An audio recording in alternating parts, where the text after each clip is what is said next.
Daily God's Promise, Day 8, February 8, 2026, Happy Sunday. It is the second Lord's Day of February.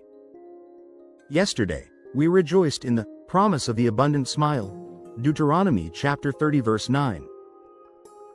Today, as we gather for worship, we shift our focus from what God gives us to how we view Him. If your problems have been looking giant-sized lately, today's promise provides a spiritual lens adjustment. We anchor our faith in Luke chapter 1 verse 46, NKJV.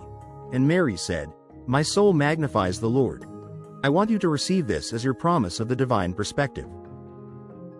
To magnify doesn't mean to make God bigger than He is. That's impossible.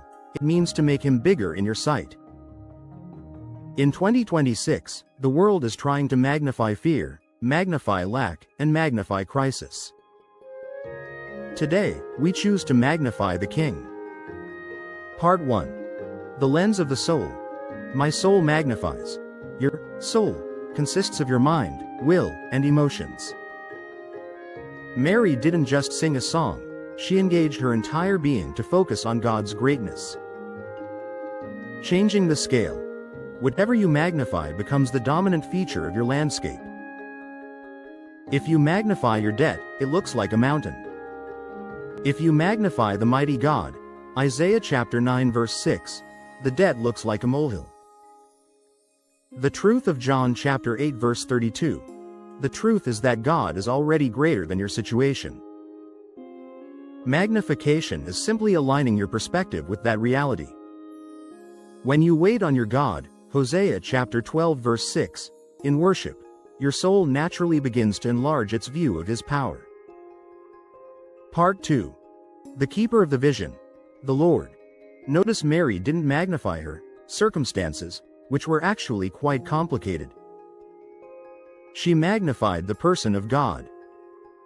Focus on the character. Magnify Him as your keeper, Psalm chapter 121 verse 3, who never slumbers. Magnify Him as the Prince of Peace, Isaiah chapter 9 verse 6, who stands over your 2026. The defense against fear. When God is magnified, fear is minimized. He contends with your contender, Isaiah chapter 49 verse 25, of anxiety.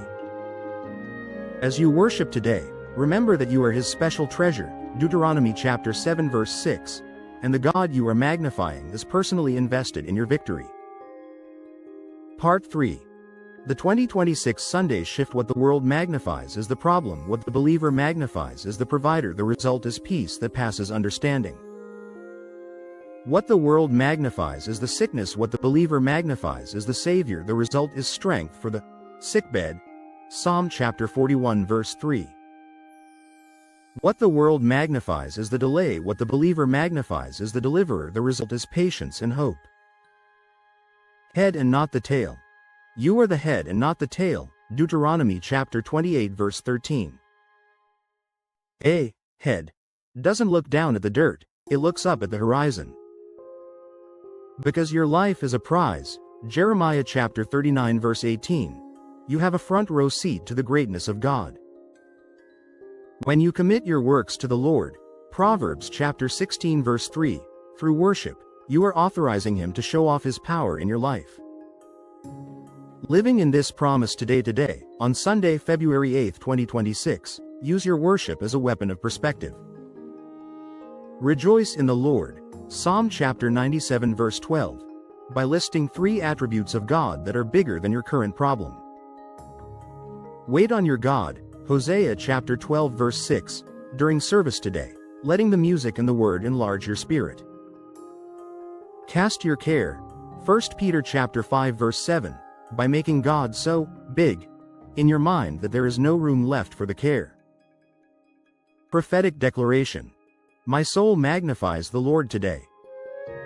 I refuse to make my problems big, I choose to make my God great. He is my keeper, my strength, and my song. In 2026, my perspective is shifting. I see God as the giant and my obstacles as the grasshoppers. God bless you and give you grace after grace.